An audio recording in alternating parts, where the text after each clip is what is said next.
Hello बच्चों, मैं रंजित सिंह स्वागत करता हूं आपका हमारे यूट्यूब चैनल मैथ्स अड्डा 365 पे। जैसा कि आपको टॉपिक दिख रहा है बच्चों, रेशियो प्रपोर्शन का फर्स्ट डे है और इसका गूगल क्लासरूम पे क्लास हो चुका है। जिन बच्चों का क्लास छूट गया है वो यहाँ से देख सकते हैं। तो चलिए स्टार्ट करते हैं हम लोग। सबसे पहले बच्चों, रेशियो प्रपोर्शन में थोड़ा सा टर्म को हम लोग पढ़ लेते हैं कि क्या क्या टर्म हम लोग यूज करने वाले हैं। रेशियो होता क्या है? सेम क्वांटिटी का जो हम लोग रेशियो लेते हैं, जैसे किसी क्लास में बॉयज गर्ल्स का रेशियो ले सकते हैं। ठीक है बच्चों, रेशियो का हिंदी में हम लोग कहते हैं अनुपात। इसका जो यूज करते हैं नोटेशन ये दिया जाता है, जैसे कि A:B। आप लोग इसको मेंशन कर लीजिएगा, लिख लीजिएगा, सारा नोट्स बना लीजिएगा। अब जैसे कि रेशियो के लिए केजी का कभी भी रेशियो ग्राम से नहीं लेते हैं। यानी रेशियो क्या होता है, सेम क्वांटिटी का लेते हैं, इक्वल क्वांटिटी का लेते हैं। जैसे कि केजी का आपका रेशियो केजी से ही लेंगे, और जो रेशियो होता है वो यूनिट लेस होता है। रेशियो जो होता है हम लोग का, उसमें कोई यूनिट नहीं होता, क्योंकि दोनों यूनिट क्या हो जाएगा, कैंसिल हो जाएगा। जैसे कि मीटर पर सेकेंड, मान लीजिए किलोमीटर पर आवर है और उसका मीटर पर सेकेंड से हम लोग रेशियो नहीं ले सकते। जैसे आप देखते होंगे ना, रेशियो ऑफ स्पीड पूछा जाता है जब आप ट्रेन प्रॉब्लम या जो भी पढ़ेंगे, वहाँ पे चालों का अनुपात क्या होगा, तो 1 किलोमीटर पर आवर में और 1 मीटर पर सेकेंड में अगर होगा तो वो रेशियो नहीं हो सकता है। 1 केजी में हो और 1 ग्राम में हो, उसका रेशियो नहीं हो सकता है। उसी तरह 1 लीटर में हो और 1 ml में हो, इसका रेशियो भी नहीं ले सकते हैं। यानी रेशियो हम लोग क्या जाने कि सेम यूनिट से लेंगे, सेम क्वांटिटी से लेंगे। आगे बढ़ते हैं हम लोग।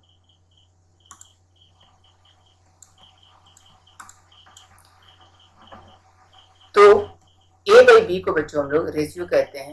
A/B में जो आपका टर्म आता है, इसको कहते हैं हम लोग फर्स्ट टर्म। रेशियो में 2 टर्म होता है, एक होता है बच्चों सेकेंड टर्म, और इसी का नाम होता है बच्चों ऊपर वाला जो आप लोग कहते हैं।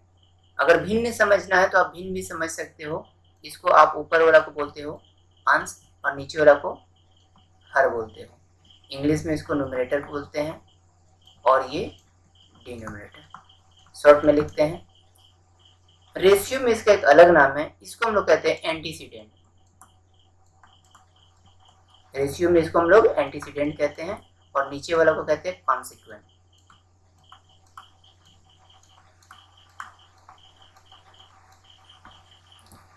टर्म जानेंगे बच्चों हम लोग।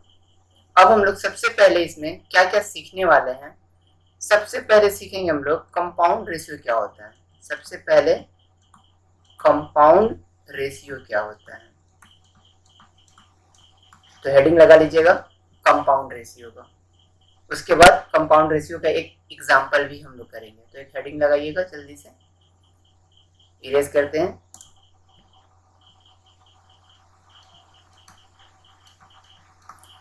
Compound ratio.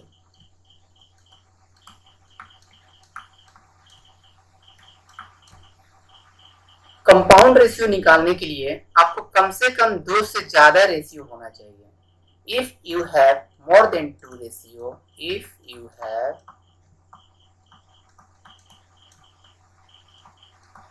More than 2 ratio, ज्यादा से ज्यादा 2 से कितना भी ज्यादा हो सकता है, then we have to find compound ratio. तब हम लोग क्या निकाल सकते हैं, कंपाउंड रेशियो निकाल सकते हैं। और कंपाउंड रेशियो के लिए जो फॉर्मूला बनता है बच्चों, उसको हम लोग CR से डिनोट करते हैं। पूरा लिखने के लिए टाइम भी लग जाता है, छोड़िए। कंपाउंड रेशियो का क्या होता है, जैसे कि एग्जांपल लेते हैं, कौन कौन सा रेशियो दिया गया है हम लोग को। यदि हम लोग के पास 2 रेशियो दिया है, जैसे कि मान लीजिए A:B दिया है और बोला जा रहा है C:D का, A:B और C:D का कंपाउंड रेशियो क्या होगा। कंपाउंड को इतने लिखते हैं, कंपाउंड रेशियो क्या होगा। अगर ये आपसे पूछा जाए तो आप कैसे लिखिएगा कि compound ratio equal to product product of antecedent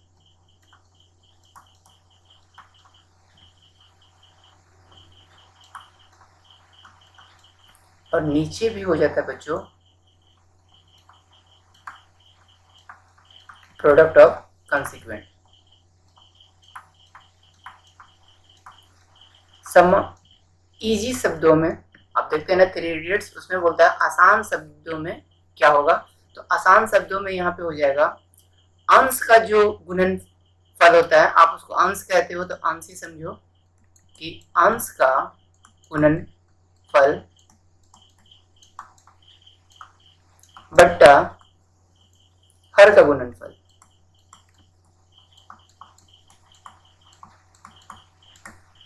यही होता है हम लोग का कंपाउंड रेशियो। ब्लैक पेन ज्यादा बेटर है रेड से। तो यहाँ पे क्या लिख सकते हैं बच्चों, देखिए आपके पास 2 रेशियो दिया है, कौन कौन सा रेशियो था, A:B, और एक रेशियो दिया है यहाँ C:D। आपसे पूछ रहा है कंपाउंड रेशियो क्या होगा, आप लिख सकते हो A:C डिवाइडेड बाई कितना, B:D। ये होगा आपका कंपाउंड रेशियो। इस पर अगर क्वेश्चन करना है तो ठीक है, क्वेश्चन देते हैं, जल्दी से नोट कीजिएगा इसको। और नोट अगर नहीं करना है अभी बच्चों तो स्क्रीनशॉट लेके क्लास को आगे देखते रहिए, क्या क्या हम लोग पढ़े हैं, नोट करने में ऐसे टाइम लग जाएगा तो इरेज करते हैं इसको और एक क्वेश्चन पे हम लोग आते हैं। तो एक क्वेश्चन लिखा जाए, यहीं पे एक क्वेश्चन कर लेते हैं हम लोग। Find the compound ratio of, ये क्वेश्चन कराए भी थे,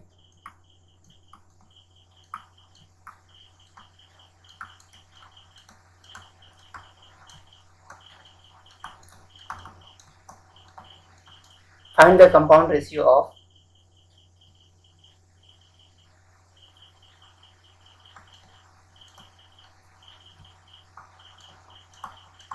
of the 4 रेशियो दिया हुआ है आपका। रेशियो क्या क्या रेशियो दिया हुआ है बच्चों, देखेंगे यहाँ पे 4:3 एंड 9:13, 26:5, लास्ट है आपका, लास्ट वन है 2:15। आवाज आ रही होगी बच्चों अच्छे से वीडियो में, माइक तो यूज कर रहे हैं पोया का। तो देखिए यहाँ पे कैसे निकालेंगे कंपाउंड रेशियो। कंपाउंड रेशियो आप जानते हैं कि जो भी फर्स्ट टर्म होता है, मतलब फर्स्ट टर्म का जो भी होता है उसका मल्टीप्लाई एक साथ करना है। तो देखो बच्चों मैं कलरफुल बना दे रहा हूँ कि आपको अच्छा लगे। आपको इसको एक साथ करना है, 4, 9, 26 और 2 को, और नीचे किसका करना है, इसके लिए भी एक नया कलर ले लेते हैं, इसका मल्टीप्लाई करना है बच्चों एक साथ, ये 5 का और ये 15 का, तो हो गया 3, 13, 5 एंड 15। तो चलिए जल्दी से काटते हैं। ये देखिए 13 दूनी 26 दिख रहा है बच्चों, और यहाँ पे हो गया आपका 5 से ये कट जाएगा, 5 तो कुछ कट नहीं रहा है, 3 से ये काट दीजिए, ये 3, और ये 3 से जाएगा कितना बार में, ये चल जाएगा 5 बार में, आंसर आ जाएगा। देखो बच्चों बच गया 4, 2, 2, तो आंसर हो गया वहां से 16 और नीचे हो गया 25। ये आपका आंसर हो गया 16:25 कंपाउंड रेशियो, ये निकला आपका CR। क्लियर है सभी को, कंपाउंड रेशियो निकालने का ये तरीका था। आगे बढ़ते हैं।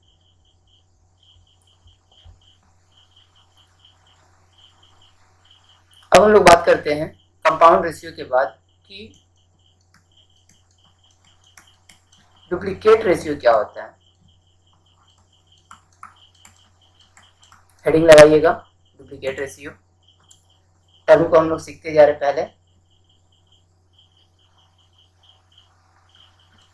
आप लिख सकते हैं इसका छोटा सा डिफिनेशन में, square of any ratio, square of any ratio is 1 minute बच्चों,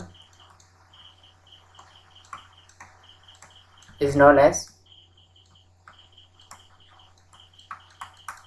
डुप्लीकेट रेशियो।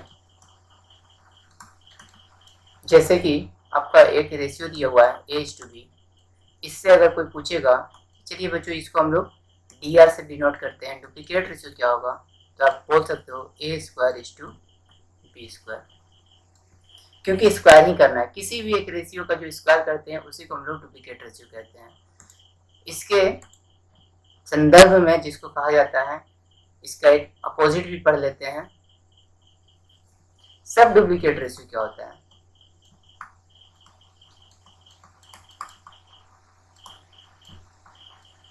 सब डुप्लीकेट रेशियो।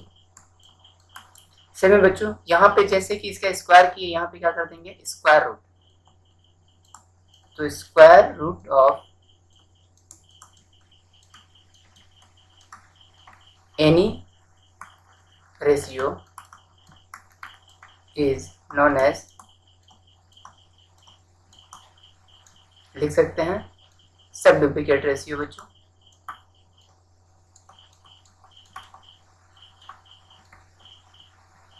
थोड़ा सा नोट्स बना लेंगे, जैसे कि A/B का सब डुप्लीकेट रेशियो होगा √A/√B। क्वेश्चन इस पे करेंगे थोड़ी देर बाद, थोड़ा सा इसको जल्दी से नोट कीजिएगा।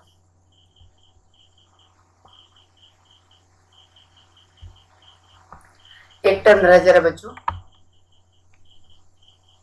अब ट्रिप्लीकेट रेशियो क्या होता है, सेम है, इसको भी देख लेते हैं।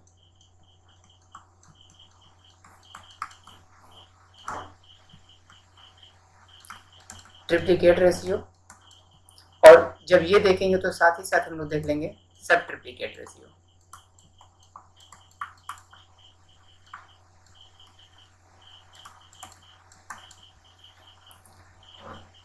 ट्रिप्लीकेट रेशियो किसको कहते हैं, क्यूब को कहते हैं। तो यहाँ पे छोटा सा डिफिनेशन में आप ये याद रखिएगा कि cube of any ratio, cube of any ratio. तो जैसे कि क्यूब करना, मान लीजिए कि आपके पास कोई एक दिया गया है कि A/B का आप निकालना है, TR निकालना है। TR मतलब आप समझ गए होंगे बच्चों, ट्रिप्लीकेट रेशियो। तो आप लिख सकते हो A³ और B³। सेम उसी तरह क्यूब रूट अगर आपको निकालना है, cube root of any ratio, तो आप इसको कह सकते हो सब ट्रिप्लीकेट रेशियो। STR अगर आपसे पूछा जाए किसी भी A/B का, तो आप कह सकते हो कि यहाँ पे क्यूब रूट लगाना है A/, यहाँ B, या तो आप ऐसे भी लिख सकते हो A का पावर 1/3 और B का पावर 1/3। अब यहाँ से हम लोग थोड़ा क्वेश्चन पे चलते बच्चों, क्योंकि जो भी टर्म था हम लोग पढ़ लिए। कंपाउंड रेशियो क्या होता है, डुप्लीकेट रेशियो, ट्रिप्लीकेट रेशियो, सब डुप्लीकेट एंड सब triplicate.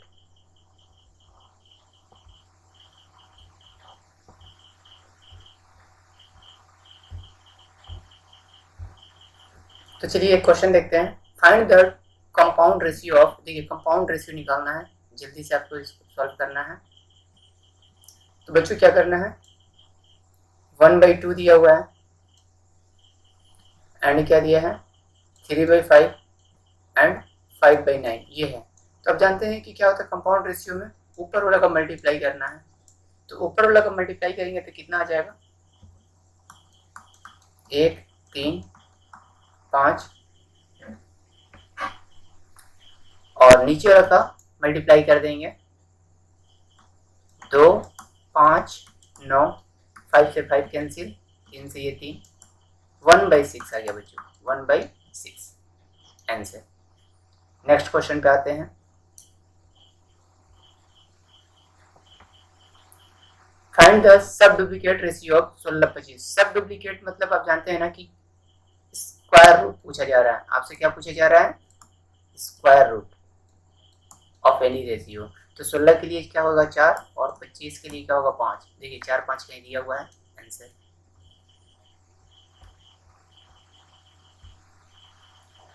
Find the triplicate ratio of, तो बच्चों यहाँ पे आपको ट्रिप्लीकेट रेशियो बताना है। ट्रिप्लीकेट रेशियो आप जानते हैं कि 3 का करेंगे तो कितना हो जाएगा 27, और 5 का करेंगे तो 125। ट्रिप्लीकेट रेशियो होता क्या है, इसलिए आपको डिफिनेशन लिखा है, क्यूब करना है। ट्रिप्लीकेट रेशियो का मतलब cube of any ratio, cube of any ratio.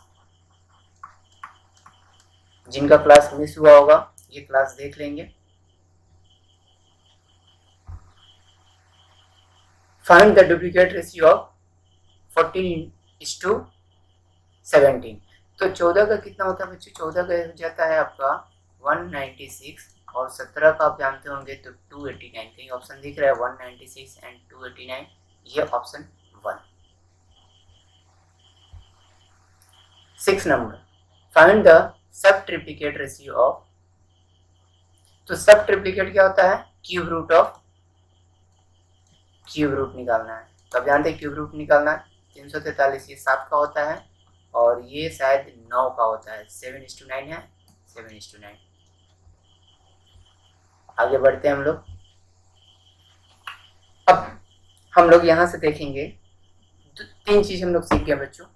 3 चीज में क्या क्या सीखे एक बार हम लोग देख लेते हैं फिर से।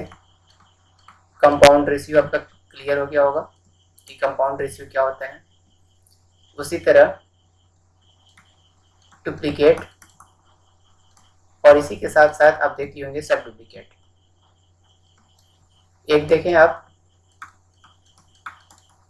डुप्लीकेट एंड साथ साथ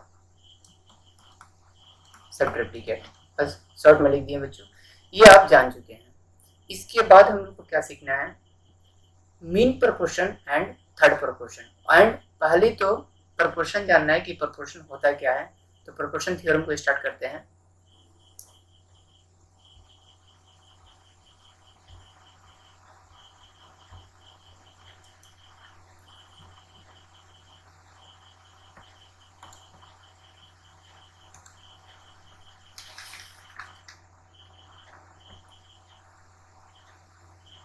तो बच्चों सबसे पहले हम लोग देखते हैं कि प्रोपोर्शन थ्योरम होता क्या है।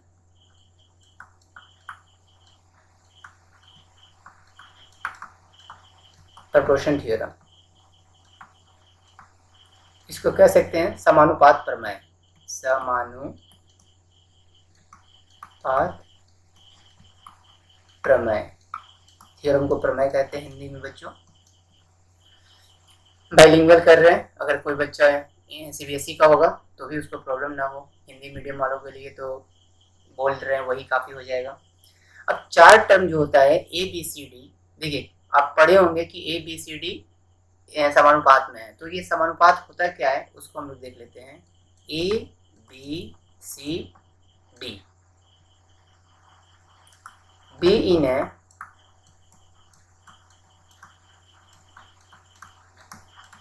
proportion if and only if and only if product of stream is equal to product of mean। तो ये क्या होता है बच्चों, यहाँ पे पहले लिख लेते हैं। Product of extreme equal to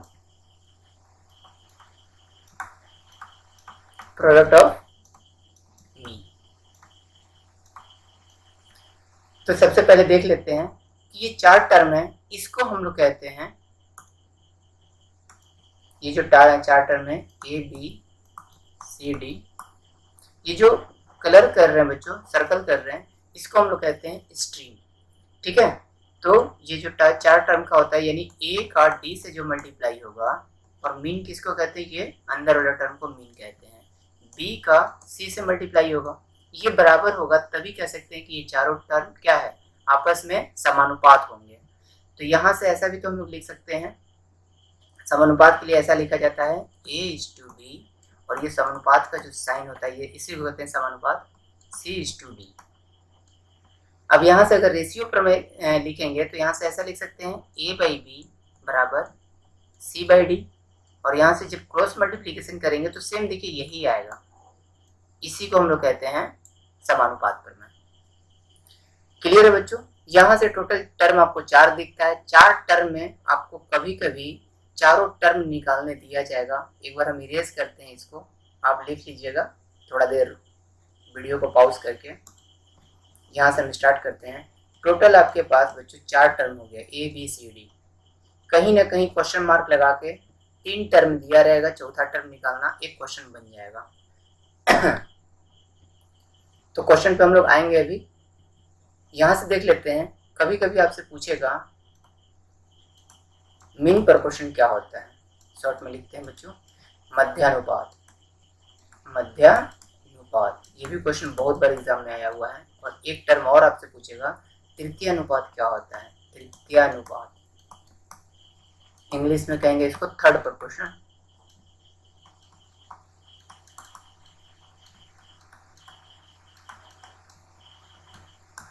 दोनों को देख लेते हैं हम लोग अभी जल्दी से, फिर कुछ क्वेश्चन लगा लेंगे। मीन क्या होता है बच्चों? अगर कहेगा ए और बी का मध्य अनुपात क्या है, ए और बी का मध्य अनुपात क्या है, मतलब कि मीन हो रहा है। डायरेक्ट ये क्वेश्चन आता है, आप इसका आंसर लिखोगे अंडर रूट ए बी। आता कहाँ से है? क्लास में करवाए थे, अभी भी करवा देते हैं, एक बार देख लीजिएगा। यहाँ पे थोड़ा सा स्पेस बना दे, हम इसको इरेज करते हैं। अंडर रूट ए बी होता है। कैसे हुआ ये? देखो बच्चों, आपके पास दो टर्म है ए और बी, इसके बीच में बोल रहा है कि मेरा मीन टर्म चाहिए, मध्य अनुपात। मीन टर्म मतलब यहाँ पे नहीं है कुछ भी, तो हम लोग मान लिए एक्स। अब समानुपात बनाने के लिए आप जानते हैं कि टोटल 4 टर्म होता है, तो 4 टर्म में एक्स जो है ये 2 बार आपस में ब्रेक हो जाएगा, और यहाँ से लिख सकते हैं a by x equal to x by b. थोड़ा सा आप क्रॉस मल्टीप्लीकेशन कर लो बच्चों यहाँ पे, तो एक्स इक्वल टू आ जाएगा A B, then X equal to हो जाएगा अंडर रूट ए बी। अब समझ में आ गया, एक्स को ही हम लोग माने थे, एक्स को ही हम लोग यहाँ पे एग्जाम्पल किए थे कि ये मीन प्रोपोर्शन है, और मीन प्रोपोर्शन का वैल्यू क्या आ गया? Under root A B. Note कर लेंगे। थर्ड भी सीख लेते जल्दी से, नहीं तो वीडियो बहुत ही लंबा हो जाएगा। थर्ड प्रोपोर्शन देखते हैं, ए बी का थर्ड प्रोपोर्शन क्या होगा? तो मान लेते हैं कि थर्ड प्रोपोर्शन उसका एक्स यहाँ पे होगा, क्योंकि तीसरा नंबर पे थर्ड प्रोपोर्शन आएगा बच्चों। अब इसको भी बनाना है हम लोग को, तो ए इज टू बी, बी इस बार 2 बार ब्रेक हो जाएगा, क्योंकि समानुपात पर मैं यही कहता है 4 टर्म ही समानुपात में हो सकते हैं, 3 टर्म समानुपात में नहीं होते हैं। तो यहाँ से जब लिखेंगे तो a by b equal to b by x, यहाँ से क्या आ जाएगा? A x equal to b square, इसलिए एक्स इक्वल टू लिख सकते हैं बी स्क्वायर बाई ए। ये आपका हो गया थर्ड। सारा टर्म हम लोग पढ़ लिए हैं, अब कुछ क्वेश्चन को लगाते हैं। किन्हीं को कोई प्रॉब्लम है कमेंट बॉक्स में जरूर लिखेंगे, उनका सारा किंतु परंतु दुख दर्द दूर किया जाएगा।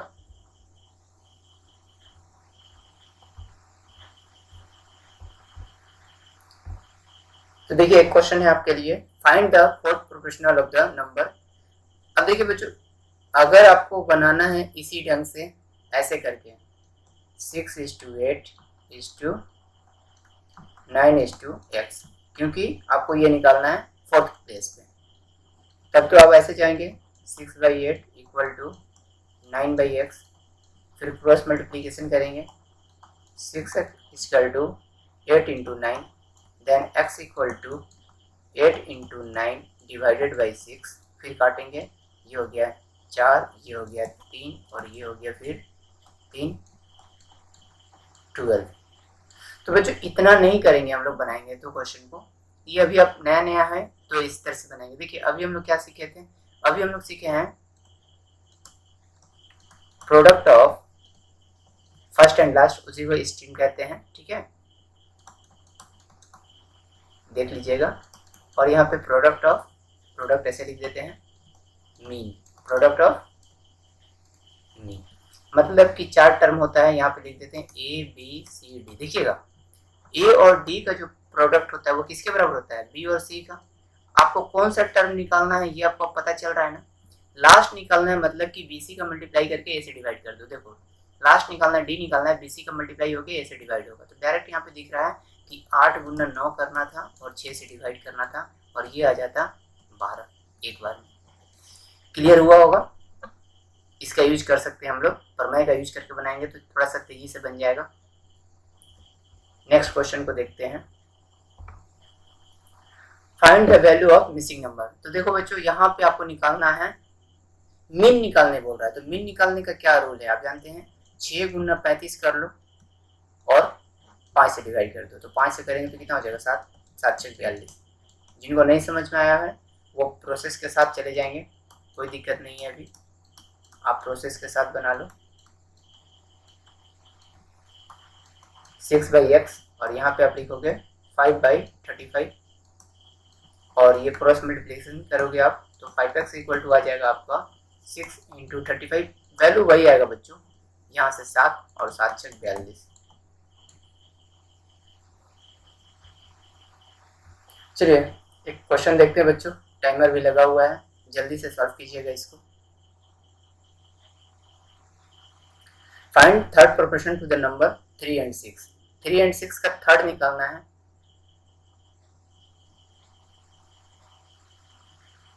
बन गया होगा अब तक। तो आप क्या सीखे थे थर्ड प्रोपोर्शन निकालने के लिए? थर्ड के लिए आप सीखे थे कि जो भी ए और बी नंबर होगा तो बी स्क्वायर करना है डिवाइडेड भी क्या करना है ए। ये होता है थर्ड प्रोपोर्शन बच्चों। तो बी का काम कर रहा है 6 गुना 6 और डिवाइड करना है आपको किससे? 3 से। 3 से डालेंगे 2, आ जाएगा 6 दूनी 12 आंसर। जिनको क्लियर है, जिनका क्लियर नहीं होगा एक बार और वो देख लेंगे। थर्ड प्रोपोर्शन होता क्या है बच्चों, आपको ये याद ही रखना पड़ेगा कि थर्ड प्रोपोर्शन क्या होता है, तृतीय अनुपात क्या होता है। तो आपको ऐसे याद रखिएगा, तृतीय अनुपात, यहाँ पे लिख दे रहे हैं तृतीय अनुपात इक्वल टू कोई भी दो नंबर का ए और बी का तृतीय अनुपात क्या है। यही आपका क्वेश्चन था, यही सिखाए भी थे ए और बी का। तो ये हो जाता है B square by A. B का काम कर रहा है बच्चों 6, ये बी का काम कर रहा है और ये ए का काम कर रहा है। अब आप इसका कर दो, 6 का स्क्वायर करना है यानी 6 गुना 6 और डिवाइडेड बाई 3 काट देंगे तो बच्चों आ जाएगा आंसर 12। एक मीन प्रोपोर्शन का क्वेश्चन कर लेते हैं, लास्ट क्वेश्चन।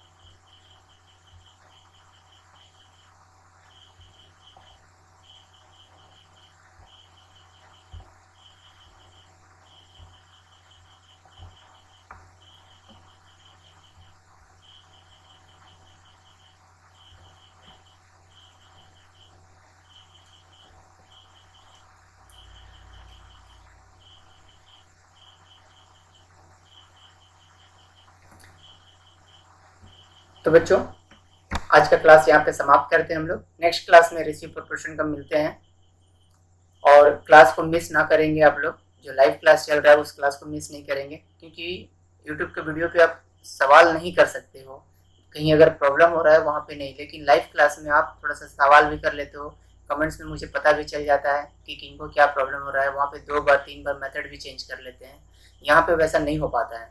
ऐसा लगता है कि हम पढ़ाए जा रहे हैं और सामने वाला कोई है ही नहीं।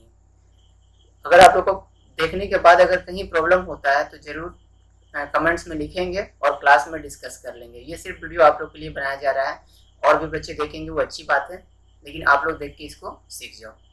ठीक है बच्चों, बाय बाय, टेक केयर।